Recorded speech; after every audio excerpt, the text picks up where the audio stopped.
Assalamualaikum warahmatullahi wabarakatuh. Malam bukan sekadar waktu untuk tidur, karena di balik gelapnya, ada kisah yang tak pernah ingin kau dengar.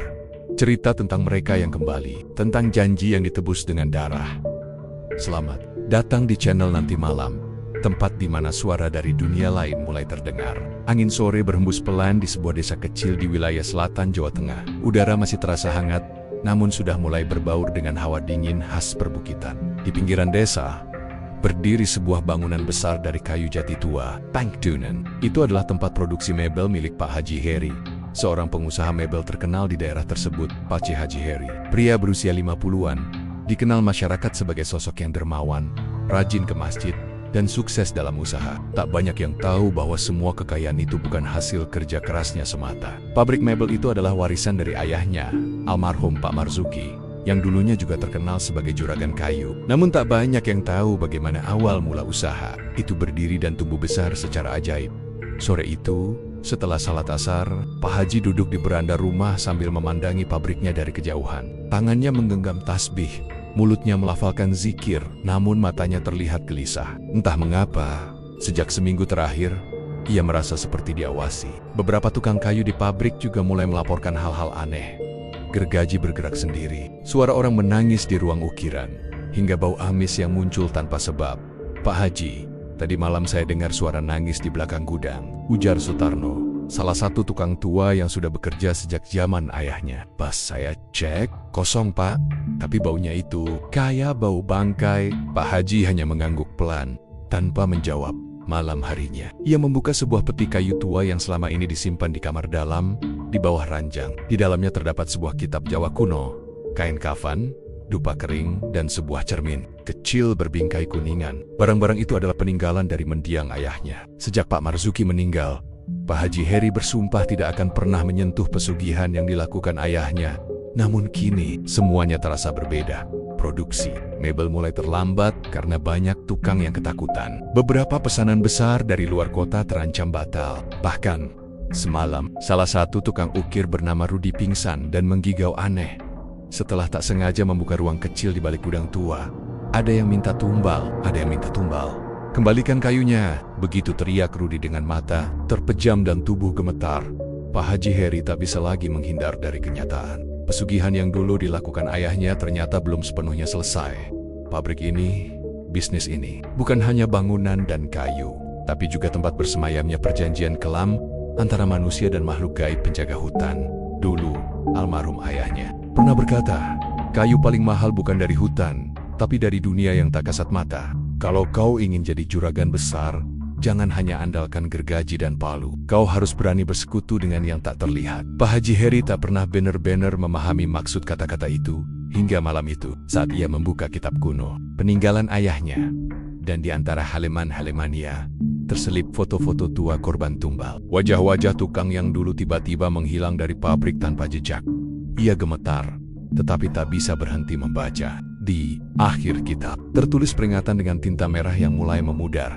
Jika perjanjian dihentikan sebelum waktu, pewaris akan ditagih. Jika tumbal tak diberikan, warisan akan menuntut darah. Pak Haji menutup kitab itu dengan tangan gemetar. Ia tahu masa damainya telah selesai. Pabrik mebel itu bukan hanya miliknya. Ia kini harus memilih, meneruskan perjanjian ayahnya dan memberikan tumbal baru, atau bersiap menjadi korban selanjutnya. Di luar ramah, angin malam berhembus kencang. Daun-daun jati berguguran. Di sudut pabrik, suara gergaji menyala sendiri, memekakkan telinga dalam keheningan.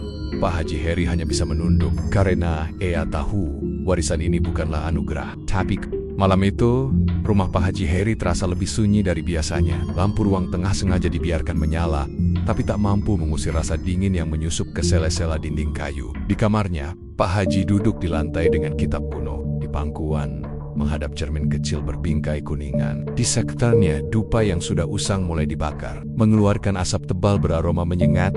Suara dari luar rumah mulai samar seperti ada yang berjalan mondar-mondir di halaman. Meski gerbang terkunci rapat, tapi Pak Haji tak gentar. Dalam hati, ia hanya ingin satu hal, menyelamatkan usaha mebel yang sudah puluhan tahun jadi tulang punggung keluarganya. Dengan suara rendah, ia membaca mantra dari kitab itu. Kaki bumi, kepala langit, roh penjaga kayu, aku buka jalur darah. Demi warisan yang hidup, terimalah tumbal pertama. sebagai ikatan baru. Begitu mantra selesai dibaca, api dupa padam sendiri. Udara di kamar mendadak terasa berat, dan cermin itu mengembun dari dalam. Perlahan, wajah seseorang muncul di cermin tidak jelas, namun tatapannya tajam dan penuh murka. Pak Haji terdiam, tubuhnya gemetar. Lalu suara berat dan serak terdengar dari dalam cermin. Tumbal belum diberikan. Jika kau ingin pabrikmu selamat, 1 nyawa harus diserahkan sebelum malam Jumat Kliwon. Setelah itu, cermin retak sedikit di ujungnya, dan semua lampu di rumah mati bersamaan. Keesokan harinya, Pak Haji duduk di ruang kantor pabrik. Raut wajahnya terlihat kusut, matanya sembab. Beberapa pekerja masuk untuk melapor, tapi eyahannya mengangguk tanpa semangat. Salah satu dari mereka adalah Darto, pemuda usia 25 tahun, karyawan baru yang rajin dan lugu. Pak Haji, saya tadi bersihin ruang belakang. Ada suara kayak orang nangis. Pak, ujar Darto dengan polos. Pak Haji tersentak, matanya menatap Darto dalam-dalam. Sendirian kamu ke sana? Iya Pak, tapi saya buru-buru keluar lagi. Ngeri juga tempatnya. Pak Haji mengangguk pelan. Dalam hati, sebuah suara lain mulai berbisik. Dia cocok. Dia yang paling muda, tidak punya keluarga, tidak akan dicari orang. Suara-suara itu terus bergema di kepalanya sepanjang hari. Sore harinya, saat semua pekerja pulang, Pak Haji memanggil Darto dan menawarkan sesuatu. Tar, bantuin Bapak, sebentar malam ya, ada kayu penting yang mau dipotong tengah malam. Pak, besok langsung bisa dikirim.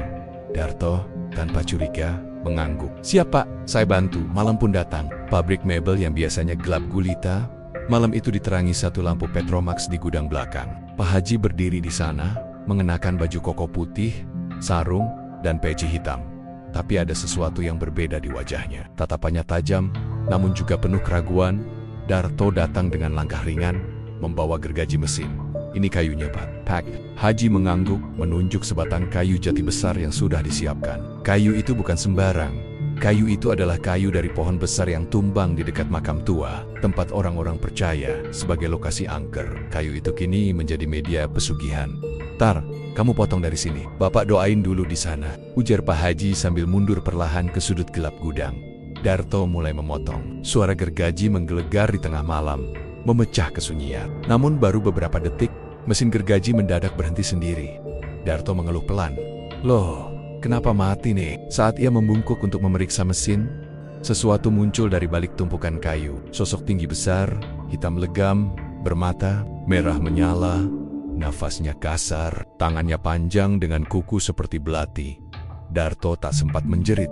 Makhluk itu langsung menjerat lehernya dengan tali kain kafan, menariknya ke dalam bayang-bayang. Sejurus kemudian, suara jeritan lirih menggema. Di gudang, diikuti keheningan yang mencekam. Pak Haji, dari balik tumpukan, hanya bisa menutup mata. Tangannya gemetar, bibirnya bergetar membaca doa. Tapi ia tahu, semuanya sudah terlambat. Tumbal pertama telah diberikan. Keesokan harinya, para karyawan bingung karena Darto tidak muncul. Beberapa dari mereka mencari ke rumah kosnya, namun kosong. Pak Haji hanya berkata dengan tenang, mungkin dia pulang kampung mendadak. Anak muda zaman sekarang suka begitu. Tak ada yang curiga. Namun sejak malam itu, kejadian aneh di pabrik mulai mereda. Gergaji tidak lagi bergerak sendiri, bau amis hilang. Pesanan mebel yang sempat tertunda datang bertubi-tubi. Pejabat kabupaten memesan mebel dalam jumlah besar untuk kantor pemerintahan. Pak Haji Heri tersenyum di balik meja kantornya. Pabriknya kembali hidup naman. Ia tahu, ini baru awal perjanjian telah dimulai kembali. Dan dalam kitab pesugihan itu, tertulis jelas, tumbal tak berhenti pada yang pertama. Setiap purnama keempat, darah baru harus diberikan, atau warisanmu akan berubah menjadi liang kubur. Sejak hilangnya Darto, suasana di pabrik mebel Pak Haji Heri perlahan berubah. Meski usaha kembali ramai, dan pesanan berdatangan dari mana-mana, para pekerja mulai merasa tidak nyaman. Entah kenapa mereka sering merasa diawasi. Barang-barang sering berpindah tempat sendiri. Suara langkah kaki terdengar di malam hari. Dan mesin-mesin terkadang menyala tanpa sebab. Pak Haji sendiri berusaha bersikap biasa saja. Ia percaya, semua ini hanyalah efek samping kecil dari perjanjian yang sudah ia perbarui. Tumbal sudah diberikan, dan pabriknya kini berkembang pesat. Ia bahkan mulai membeli tanah baru untuk memperluas gudang produksi. Namun di balik semua itu, ada sesuatu yang diam-diam bergerak, sesuatu yang tidak bisa ia kendalikan. Suatu malam, Surip, salah satu tukang ukir senior, sedang lembur di ruang belakang. Ia harus menyelesaikan ukiran lemari pesanan pejabat. Pekerjaan itu harus selesai besok pagi. Ia bekerja sendirian, sambil ditemani suara radio tua yang memutar lagu dangdut pelen-pelen. Namun tiba-tiba, listrik padam, radio mati, lampu mati, udara mendadak dingin.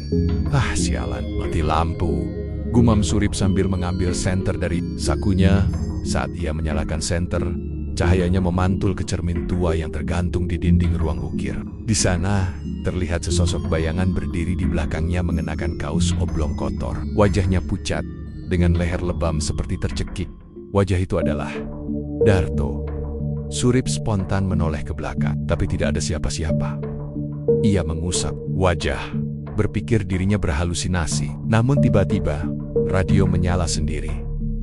Tapi bukan memutar lagu, suara tangisan lirih terdengar dari speaker. Tangisan laki-laki, "Pak Haji, tolongin saya Pak, jangan serahin saya belum mau mati." Surip menjatuhkan senternya dan lari terberit-berit keluar ruang ukir. Ia terengah-engah sampai depan pabrik, lalu pingsan di tempat.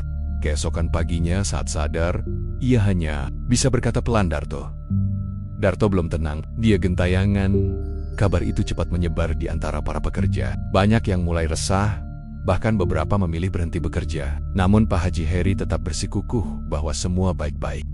Ia bahkan memanggil seorang ustaz untuk membacakan doa di pabrik sebagai bentuk pengalihan perhatian. Tapi dalam hatinya, ia tahu Darto belum puas. Setiap malam Jumat Kliwon, cermin kecil berbingkai kuningan di kamarnya selalu memunculkan bayangan wajah Darto.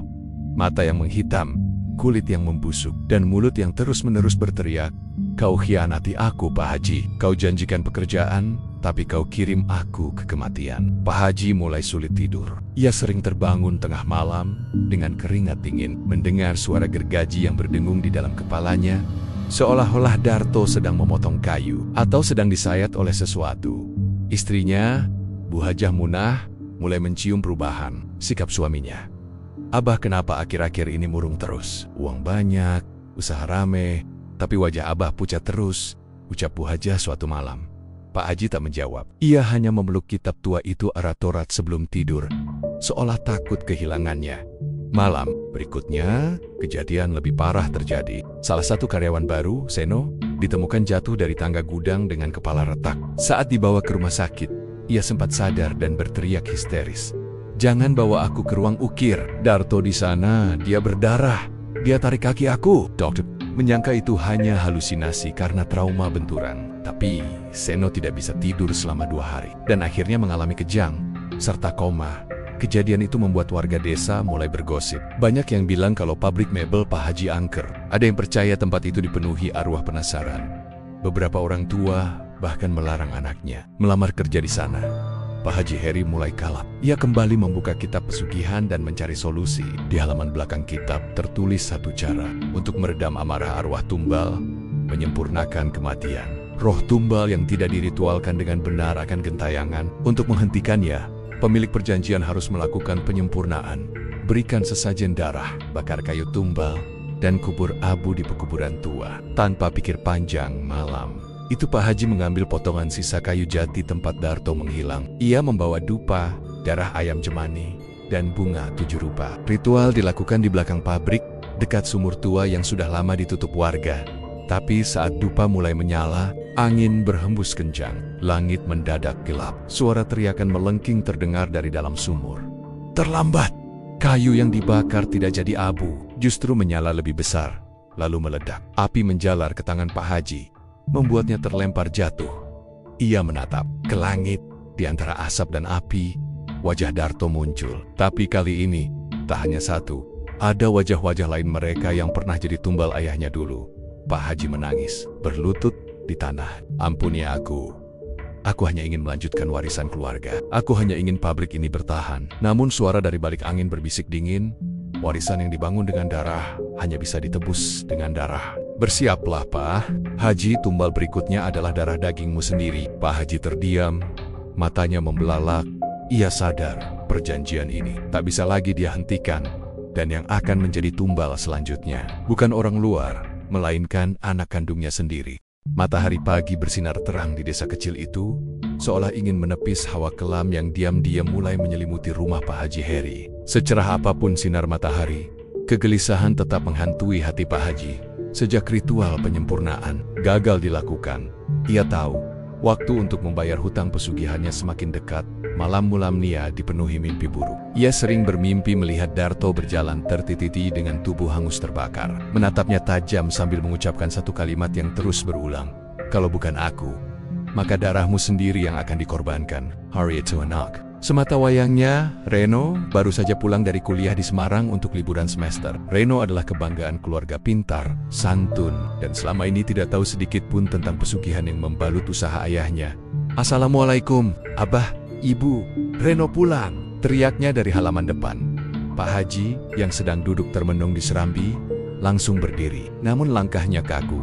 Ia menatap Reno dengan campuran rindu dan ketakutan. Waalaikumsalam, Nak. Jawab Pak Haji pelan. Kamu pulang sendiri? Iya, naik travel. Tadi mampir ke kampus sebentar. Katanya pabrik makin ramai ya, Bah.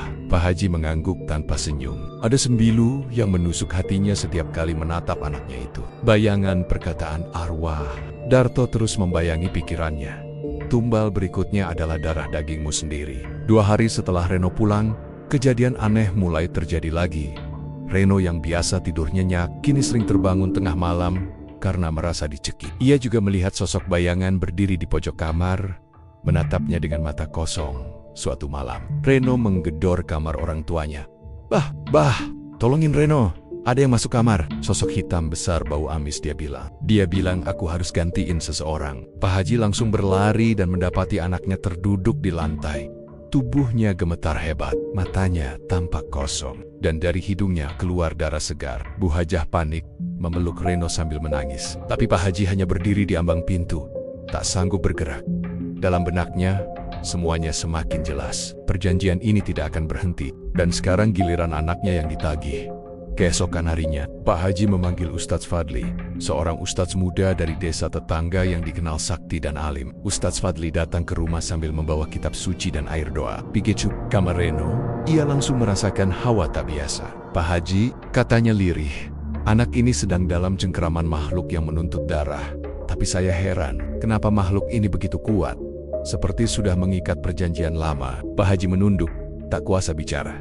Ustadz Fadli melanjutkan, kalau ini benar dari pesugihan, maka penebusannya tidak bisa sembarangan. Harus ada pengakuan, tobat, dan belum sempat menyelesaikan kalimatnya. Reno tiba-tiba bangkit dari kasur dengan mata melotot dan suara parau. Tobat tidak diterima. Dia yang membuat perjanjian. Dia yang harus membayar. Jika tidak dengan anaknya, maka seluruh darah keturunannya akan habis. Seketika tubuh Reno terpental ke dinding. Tangannya terangkat sendiri, seolah dicekik oleh kekuatan tak kasat mata. Ustadz Fadli segera membaca ayat-ayat ruqyah, dan suara-suara jeritan menggema di seluruh kamar. Setelah lebih dari 1 jam, Reno akhirnya pingsan. Tubuhnya basah oleh keringat, tapi masih bernapas. Ustadz Fadli menggelengkan kepala. Pak Haji, saya tahu ini bukan urusan ringan. Anda harus jujur. Apa yang sebenarnya Anda lakukan? Dengan suara gemetar, Pak Haji akhirnya menceritakan segalanya. Tentang warisan pesugihan dari ayahnya, tentang tumbal Darto, tentang perjanjian yang ia perpanjang demi menyelamatkan pabrik mebel, dan tentang ancaman terbaru yang mengincar anaknya. Mata Ustadz Fadli menatap tajam. Anda bermegangin iblis, dan iblis tidak pernah adil.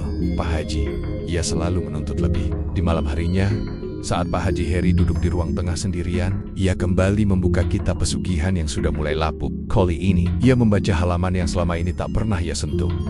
Halaman terakhir tertulis dengan tinta merah. Jika tumbal darah daging ditolak oleh pewaris, maka pewaris akan dipaksa menyaksikan kehancuran segalanya. Hartanya, keluarganya, jiwanya. Hanya ada 2 jalan. Serahkan anakmu. Serahkan nyawamu sendiri sebagai penutup perjanjian. Pak Haji menutup kitab itu dengan tangan gemetar. Dadanya sesak, air matanya jatuh. Ia berjalan ke kamar Reno yang tengah tidur lemas setelah kerasukan. Di balik pintu, ia berdiri diam, memandangi anak satu-satunya yang begitu ia cintai sejak kecil. Ya Allah, bisiknya, kenapa harus begini? Namun ia sadar, keputusan harus segera dibuat. 1 nyawa harus dibayar sebelum malam bulan purnama keempat, dan waktu itu tinggal 3 hari lagi.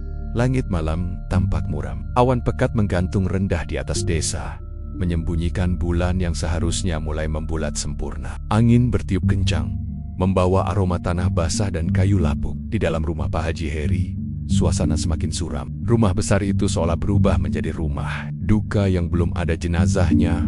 Sudah 2 hari Reno tak sadarkan diri sejak kerasukan. Tubuhnya kurus, wajahnya pucat, dan matanya membiru seperti seseorang yang kehabisan udara. Istrinya, Bu Hajah, Munah, hampir tiap malam menangis di samping ranjang, memeluk anaknya yang belum juga sadar. Pak Haji duduk di serambi rumah sambil memandangi pabrik mebel dari kejauhan. Pandangannya kosong. Di depannya tergeletak kitab pesugihan tua yang tampak lusuh dan robek di beberapa bagian. Isinya kini benor-benor menyesakkan dada. Tumbal harus diberikan sebelum purnama keempat. Jika tidak, semua akan diambil. Anak, istri, harta, dan jiwa. Jika pewaris ingin menutup perjanjian, ia harus menyerahkan nyawanya sendiri dalam ritual penebusan. Hati Pak Haji tercabik. Selama ini ia mengira bisa mengendalikan semuanya, bahwa dengan 1 tumbal saja, usahanya akan kembali hidup. Tapi kini, semua yang ia miliki justru berada di ujung tanduk. Malam itu, saat semua tertidur, Pak Haji berjalan diam-diam ke ruang belakang. Di dalam lemari besi tua, ia mengambil sebuah pisau pusaka berbalut kain kafan. Pisau itu digunakan ayahnya dahulu saat pertama kali melakukan pesugihan. Konon, benda itu hanya bisa digunakan untuk satu tujuan, memutus perjanjian dengan darah pemiliknya sendiri. Tangannya gemetar saat menyentuh gagangnya. Di dadanya, ia menahan tangis yang nyaris pecah. Mungkin inilah saatnya. Bukan Reno, bukan anakku, gumamnya lirih. Keesokan paginya, Ustadz Fadli datang kembali ke rumah. Ia membawa air doa dan beberapa bacaan ruqyah untuk membantu memperkuat energi positif di sekitar rumah. Pak Haji, waktu kita tinggal 1 malam lagi. Jika tidak ada keputusan, arwah yang mengikat perjanjian ini akan mengambil semuanya, ucapnya dengan nada serius. Pak Haji memandang ke arah kamar Reno yang masih terbaring tak sadarkan diri. Ia menatap istrinya yang pucat dan lelah. Lalu ia berkata pelan, "Ustadz, saya sudah memilih. Saya akan mengakhiri semuanya malam ini." Ustadz Fadli terkejut. "Maksudnya Pak Haji?" Pak Haji tak menjawab. Ia hanya mengangguk lalu bergolen masuk ke kamarnya. Di dalam kamar, ia menulis pucuk surat, lalu memasukkannya ke dalam amplop. Surat itu ia letakkan di atas meja kecil dekat foto keluarga. Malam pun tiba. Langit benar-benar gelap. Bulan purnama muncul perlahan di balik awan, menyinari pekarangan rumah dan pabrik mebel yang sepi. Angin bertiup keras. Pohon-pohon jati di belakang rumah bergoyang seperti berbisik pelan. Pak Haji mengenakan pakaian putih bersih, sarung dan peci hitam. Ia membawa pisau pusaka dan kitab pesugihan. Ia melangkah menuju gudang tua tempat awal segalanya dimulai. Begitu memasuki gudang, suasana berubah mencekam. Bau amis langsung menusuk hidung. Kayu-kayu yang tersusun rapi tampak basah, seperti disiram darah. Dan di tengah ruangan, muncul sosok-sosok arwah wajah-wajah yang dikenalnya. Darto, karyawan-karyawan lama yang hilang, bahkan ayahnya sendiri. Pak Marzuki, wajah mereka pucat, mata mereka hitam legam. Pak Haji berdiri di tengah mereka, membuka kitab dan membaca mantra terakhir. "Dengan darah ini, aku akhiri perjanjian. Ambillah aku, lepaskan keluargaku, biarlah warisan ini berakhir malam ini." Ia mengangkat pisau pusaka tinggi-tinggi, mengarahkannya ke dada kiri. Tapi sebelum ia sempat menusuk, sosok arwah ayahnya muncul lebih dekat, berbisik lirih. "Kau pikir iblis membiarkanmu pergi semudah itu, Heri? Perjanjian ini bukan sekadar darah, tapi keturunan." Tiba-tiba suara jeritan terdengar dari arah rumah. "Tidak, Aa, tolong!" Pak Haji tersentak. "Itu suara Bu Hajah." Ia berlari keluar gudang dan melihat rumahnya dikepung oleh bayangan-bayangan hitam. Angin berputar, seperti badai gaib sedang melanda. Pintu rumah terbuka sendiri, dan sosok arwah Darto muncul di ambang pintu, membawa Reno yang sedang mengerang dalam pelukannya. "Kau telat, Pak Haji. Kau sudah diberi waktu." Pak Haji berlari, namun tubuhnya seperti tertahan angin. Ia berteriak histeris, "Ambil aku, jangan anakku, ambil aku saja, Aa." Tapi semuanya sudah terlambat.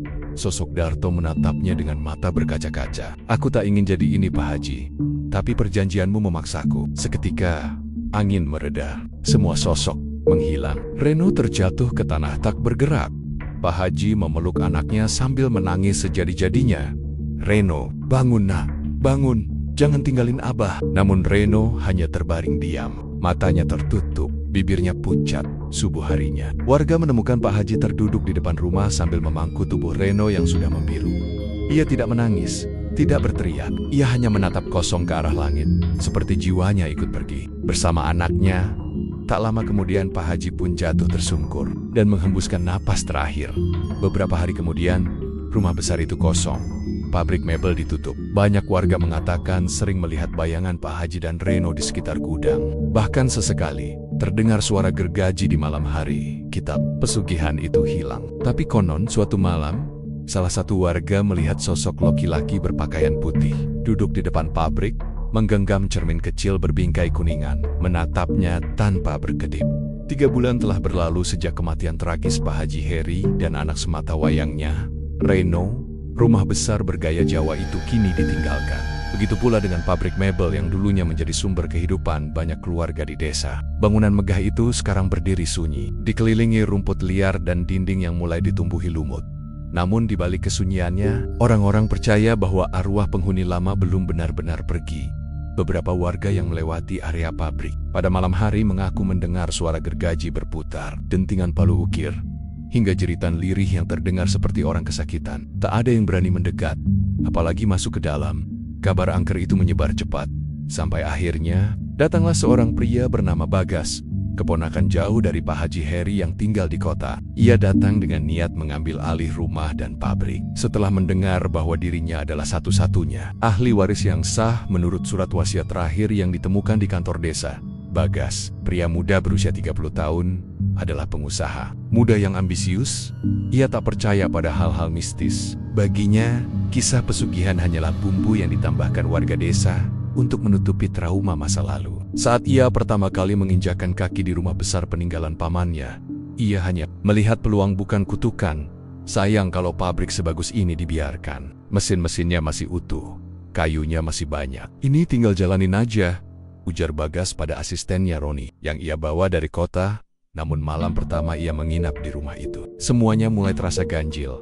Pukul 2 dini hari, Bagas terbangun karena suara gergaji mesin. Awalnya ia pikir ada maling yang mencoba mencuri alat-alat berat di gudang. Ia bergegas keluar dengan senter dan tongkat kayu. Tapi saat sampai di depan gudang, semua mesin dalam keadaan mati. Tak ada siapa-siapa. Namun, saat ia menyorotkan senter ke tumpukan kayu di pojok gudang, ia melihat sesuatu yang membuat darahnya berdesir. Sebuah cermin kecil berbingkai kuningan berembun, seolah baru saja dihembusi oleh napas seseorang. Ia memungut cermin itu perlahan, menatap pantulannya. Tapi yang muncul di dalam cermin bukan wajahnya. Wajah yang terlihat adalah sosok tua dengan sorot mata. Penuh penyesalan wajah Pak Haji Heri, Bagas menjatuhkan cermin itu spontan, pecah. Lalu tiba-tiba terdengar suara dari belakangnya. Warisan ini tidak mati, Bagas, tapi harus diberi makan. Bagas berbalik, tapi tidak ada siapa-siapa. Keesokan harinya, ia merasa itu hanya mimpi buruk. Ia tetap berkeras untuk membuka kembali usaha mebel. Beberapa warga ia pekerjakan, walau awalnya mereka enggan. Yang penting saya gaji besar, ujar Bagas. Dan benar saja, usaha mebel itu perlahan hidup kembali. Permintaan berdatangan dari kota dan luar kota. Orang-orang mulai melirik kualitas mebel Bagas Furniture, yang katanya sangat halus dan tahan lama. Namun semakin ramai usaha itu, semakin sering terjadi kecelakaan.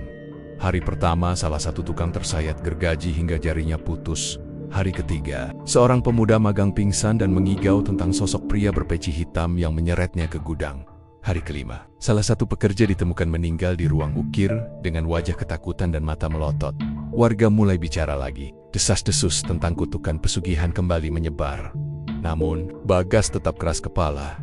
Kalau semua orang bisa kaya tanpa risiko, semua orang jadi juragan, katanya sinis. Tapi malam itu, semuanya berubah.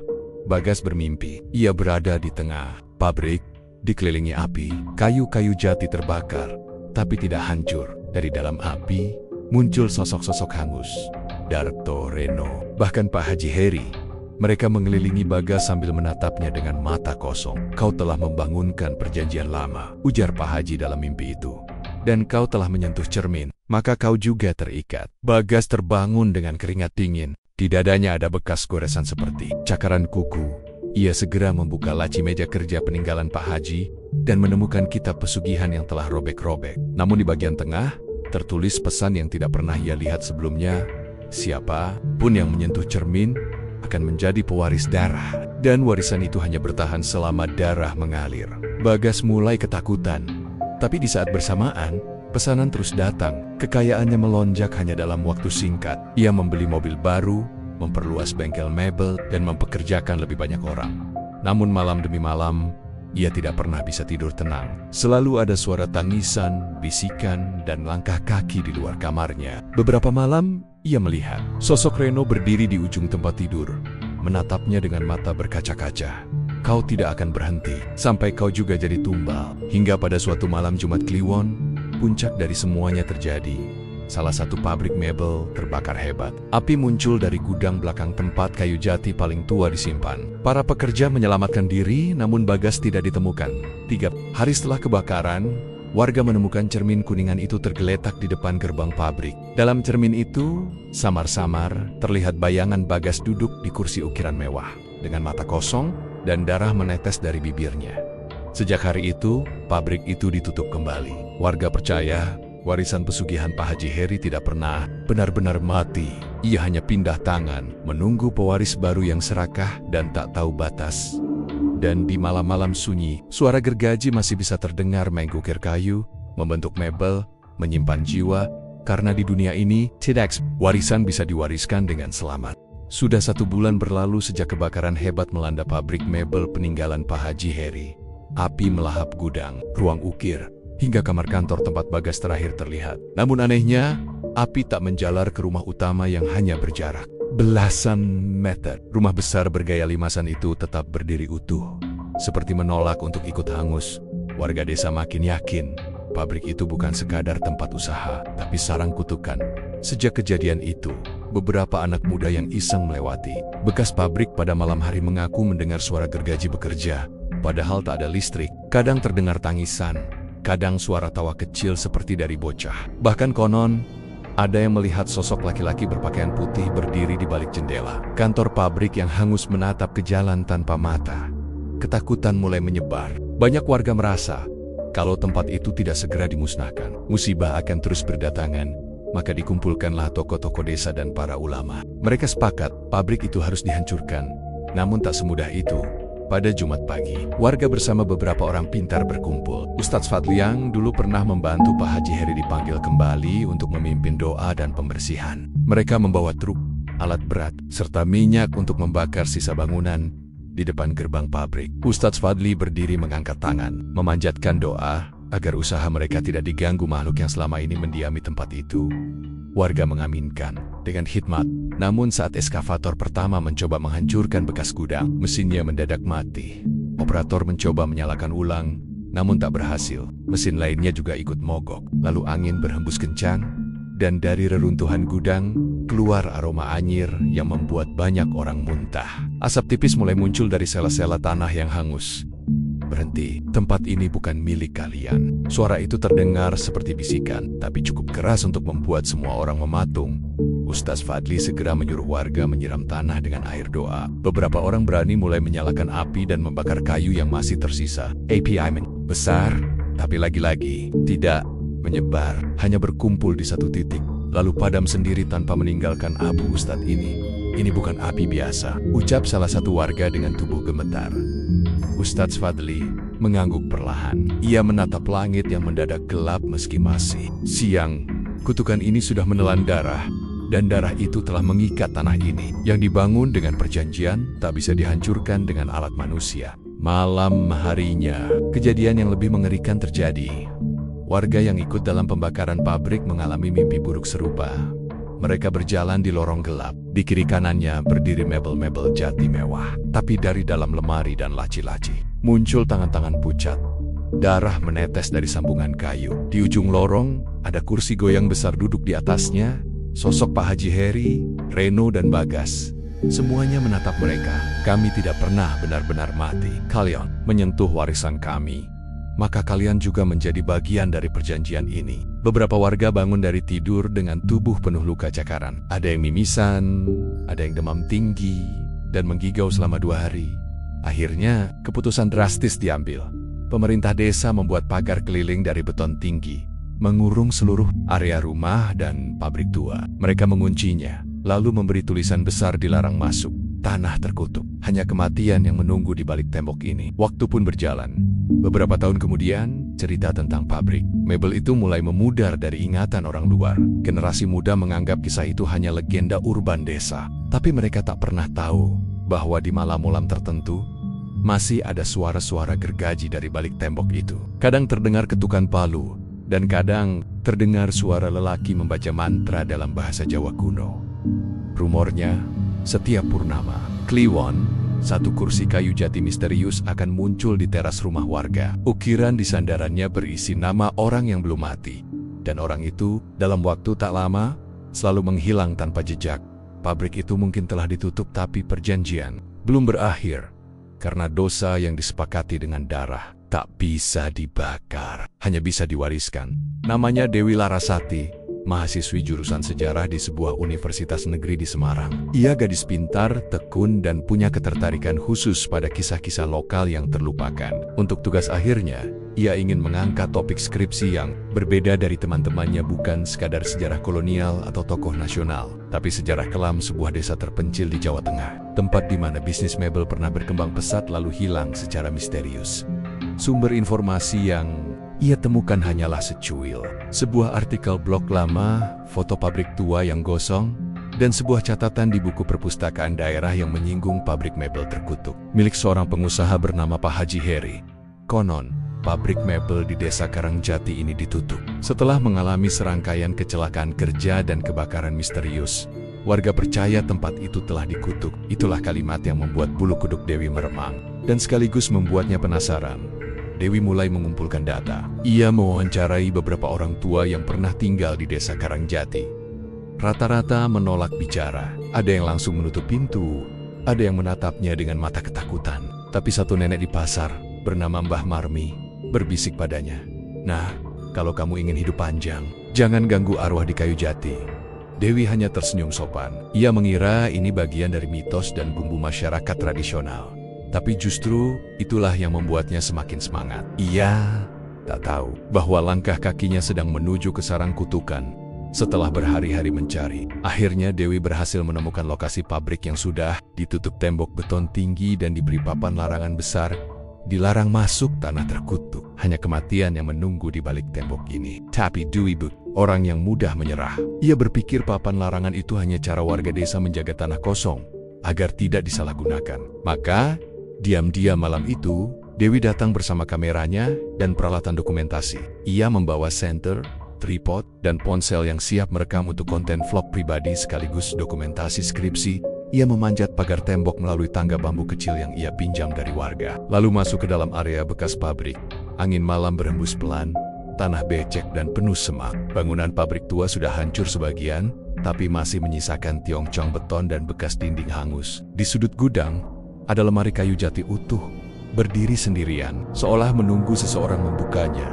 Dewi berjalan perlahan, menyalakan kamera, dan mulai berbicara ke arah lensa. Ini adalah lokasi pabrik mebel milik Pak Haji Heri yang misterius itu. Kabarnya tempat ini ditutup karena pesugihan dan tumbal. Tapi hari ini, saya akan mencoba membuktikan apa yang sebenarnya terjadi. Esok, Dewi membuka pintu lemari tua itu. Kamera merekam sesuatu yang tak masuk akal. Cermin kuningan kecil berembun, padahal tak ada yang menyentuh, dan dalam pantulannya ada wajah perempuan yang bukan Dewi. Wajah pucat, mata merah, dan mulut robek. Lampu senter Dewi langsung mati. Kamera mati, angin kencang menyapu rambut dan jaketnya. Ia terjatuh, lututnya berdarah, dan saat mencoba bangkit ada tangan yang mencengkeram pergelangan kakinya dari dalam tanah. "Jangan ganggu rumah kami." Terdengar suara lirih dari berbagai arah. Dewi berteriak sekencang-kencangnya, tapi tak ada yang menjawab. Ia lari terberit-birit keluar area itu, meninggalkan semua alat dokumentasinya. Dengan susah payah, ia memanjat pagar dan terjatuh di sisi luar, pingsan dalam ketakutan. Keesokan harinya, warga menemukan Dewi tergeletak di luar pagar. Tubuhnya gemetar hebat, matanya kosong seperti habis melihat dunia lain. Ia dibawa ke rumah warga, diberi minum dan doa. Namun sejak saat itu, Dewi tidak pernah bisa berbicara lagi. Ia hanya bisa menulis satu kata di buku catatannya, "Maaf."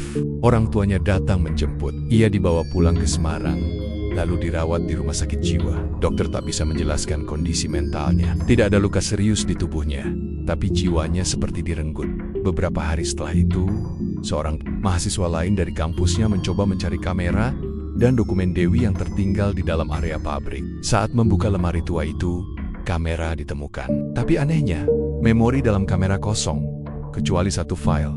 File berdurasi 6 detik, video gelap. Hanya suara berat yang berbisik, siapapun yang membuka pintu ini akan menjadi bagian dari kami. Selamat datang, pewaris berikutnya. 3 minggu setelah peristiwa mengerikan yang menimpa Dewi Larasati, dunia maya mendadak gempar. Sebuah akun YouTube bernama Genta Malam, yang terkenal dengan konten eksplorasi tempat-tempat horor di Indonesia, mengunggah video pendek berjudul "Rekaman Terakhir Mahasiswi di Pabrik Meubel Terkutuk". Video itu berdurasi 6 detik, gelap, kabur, namun terdengar suara berat yang bergema dan menyusup ke tulang. Siapapun yang membuka pintu ini akan menjadi bagian dari kami. Selamat datang, pewaris berikutnya. Dalam 24 jam, video itu ditonton lebih dari 2 juta kali. Ribuan komentar memenuhi kolom.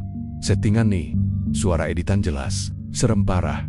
Suaranya bikin merinding asli. Coba Bang Genta eksplor tempat itu dong. Buktiin beneran kutukan atau cuma cerita horor doang. Dan seperti yang sudah bisa ditebak, Genta, sang vlogger muda dengan slogan "Berani Gak Takut", langsung mengumumkan bahwa ia akan melakukan eksplorasi langsung ke pabrik mebel Heri di Desa Karangjati. Kita akan buktikan apakah pesugihan itu nyata atau cuma karangan warga yang panik, katanya dalam video pengantar. Ia tak datang sendiri. Timnya terdiri dari 2 orang kru, Dika kameramen, dan Wulan editor sekaligus pacarnya. Mereka berangkat malam hari demi mendapatkan suasana yang lebih dramatis dan, katanya, lebih angker. Pukul 23.47, tim Genta tiba di depan pagar beton tinggi yang mengelilingi bekas pabrik. Mereka menyiarkan langsung ke ribuan penonton YouTube, guys. Kita udah di depan pabrik mebel tua yang katanya ditutup karena pesugihan dan tumbal. Banyak yang bilang tempat ini terkutuk, tapi malam ini kita akan masuk dan cari tahu sendiri, ucap Genta sambil tersenyum ke kamera. Ia membuka pagar yang telah lapuk. Gemeretak logam tua menyambut malam dengan bunyi parau. Begitu mereka masuk ke dalam area pabrik, sinyal siaran langsung sempat terganggu, tapi mereka tetap merekam dengan kamera cadangan. Ini creepy sih, bisik Wulan menggenggam senter erat-erat. Kayaknya bukan cuma mitos deh. Langkah mereka melewati sisa bangunan hangus, dinding pecah, tiang beton retak, dan puing-puing mebel yang berserakan. Kabut tipis entah kenapa turun perlahan, padahal malam itu langit cerah. Dika, ambil angle dari kanan, ujar Genta. Tiba-tiba Dika membeku. Ia menunjuk ke sebuah kursi kayu jati di tengah area terbuka. Kursi itu utuh bersih, mengilap, dan tampak baru, padahal semua benda lain di sekitarnya hangus dan usang. Itu kursi dari mana, siapa yang naruh? Tanya Dika dengan suara gemetar. Genta yang penasaran justru melangkah mendekati kursi itu. Ia menatapnya sambil bergumam, ini pasti settingan warga. Tapi ketika dia menyentuh sandaran kursi-kursi itu bergerak sendiri. Berayun pelan, seperti ada yang duduk di sana. Lalu terdengar suara lirih. Sudah datang pewaris berikutnya. Lampu kamera tiba-tiba mati. Senter padam. Semua jadi gelap gulita. Genta membuka matanya. Ia mendapati dirinya duduk di ruang ukir tua, sendirian. Di sekitarnya ada kursi-kursi kayu jati. Ukirannya tampak bergerak seperti bernafas. Ia mendengar suara-suara, suara rengekan. Tangis anak kecil. Dari bayangan muncul sesak-sesak Pak Haji Heri. Tubuhnya dipenuhi arang. Reno dengan mata putih seluruhnya. Bagas, mulutnya terjahit ukiran. Dewi berdiri dengan mata kosong, berbisik, kenapa kamu datang? Kami tenang. Genta berteriak. Ia mencoba berdiri, tapi tubuhnya terasa berat seperti dipaku ke lantai. Sementara itu, Dika dan Wulan yang terpisah menemukan kamera Genta tergeletak di lantai. Di layar kecil kamera itu, wajah mereka sendiri tertangkap, walau mereka belum menyalakan kamera. Lalu, layar berganti otomatis memutar video pendek. Kursi ini hanya untuk yang siap kehilangan semuanya. Wulan mulai menangis. Kita harus keluar sekarang, Dika. Ini bukan tempat biasa. Mereka berlari ke arah pagar, tapi kabut makin tebal. Jalan seolah berubah. Mereka berputar-putar dan kembali ke titik yang sama kursi itu. Kursi yang kini diduduki oleh Genta. Tapi Genta sudah tak bernyawa. Mulutnya terbuka, matanya kosong, dan di dadanya terukir ukiran jati bertuliskan, pewaris. Keesokan harinya, warga desa menemukan kamera tergantung di pagar. Video terakhirnya menampilkan tulisan, pesugihan tak bisa ditantang. Siapapun yang masuk akan jadi bagian kami tidak mati. Kami menunggu, Anda berikutnya? Video itu kemudian viral, tapi sejak saat itu, tak ada yang tahu nasib Dika dan Wulan. Sebagian bilang mereka menghilang, sebagian lain percaya mereka kini ikut menghuni kursi-kursi jati dalam pabrik yang seharusnya sudah terbakar itu. Dan para penonton video itu, beberapa mulai menerima kiriman misterius ke rumah mereka. Kursi kayu jati dengan nama mereka terukir halus di bagian bawahnya. Tahun demi tahun berlalu. Pabrik mebel milik Pak Haji Heri di Desa Karangjati kini banner-banner ditelan waktu. Reruntuhannya dikubur oleh semak belukar. Dinding-dinding beton ditumbuhi lumut tebal. Dan jalan setapaknya ditutup semak berduri. Warga desa telah menganggap tempat itu sebagai wilayah terlarang. Namun satu hal tidak pernah benar-benar hilang. Ketakutan ketika malam tiba dan angin bertiup dari arah timur. Suara gergaji masih kadang terdengar samar. Ada malam-malam tertentu, terutama saat bulan purnama bersamaan dengan Jumat Kliwon, warga dilarang keluar rumah. Bahkan suara azan pun seolah enggan berkumandang. Dan dalam keheningan malam, kadang ada yang melihat kursi jati tergeletak di tengah jalan desa. Tidak ada yang berani menyentuhnya. Di luar desa, di kota-kota besar, cerita tentang pabrik mebel kutukan sempat menjadi tren horor di media sosial. Banyak yang menganggapnya cerita bohong, konten marketing, atau sekadar legenda urban. Namun, keanehan mulai terjadi. Beberapa kursi kayu jati ukir, entah bagaimana, mulai muncul di rumah orang yang pernah menonton video Genta Malam hingga selesai. Awalnya, kursi itu tampak biasa, indah, antik, dan nyaman diduduki. Tapi beberapa hari kemudian, yang mendudukinya mulai mengalami mimpi buruk. Mimpi tentang ruang ukir tua. Mimpi tentang suara kayu yang menangis. Mimpi tentang seseorang yang berkata, "Kamu duduk di tempat yang bukan milikmu." Dan setiap kali bangun, mereka selalu menemukan ukiran nama mereka sendiri muncul perlahan di bawah sandaran kursi. Seolah diukir dari dalam oleh sesuatu yang tak kasat mata, lalu satu persatu menghilang. Tidak ditemukan jejak. Tidak ada mayat. Yang tersisa hanya kursi itu. Dengan ukiran baru bertuliskan sudah menjadi bagian. Di Desa Karangjati, Mbah Marmi orang tertua yang masih hidup berkata pelan suatu malam kepada cucunya, "Kutukan bukan berasal dari setan, tapi dari hati manusia yang menukar cinta dengan keserakahan. Dan kalau sudah dibayar pakai darah, dendamnya tidak akan mati sampai dunia ini habis kayunya." Dan kini, kursi-kursi itu tersebar entah kemana. Mungkin saja saat kamu sedang membaca kisah ini, ada satu kursi jati di pojok rumahmu yang tiba-tiba terasa lebih berat saat kau duduki. JKYY. Jangan coba-coba melihat ke bawahnya, karena bisa jadi ukiran namamu sudah tertulis di sana. Dan ingat, warisan pesugihan tidak mencari orang pintar. Ia hanya mencari orang yang duduk terlalu lama di tempat yang salah. Selamat datang, pewaris berikutnya Tamut.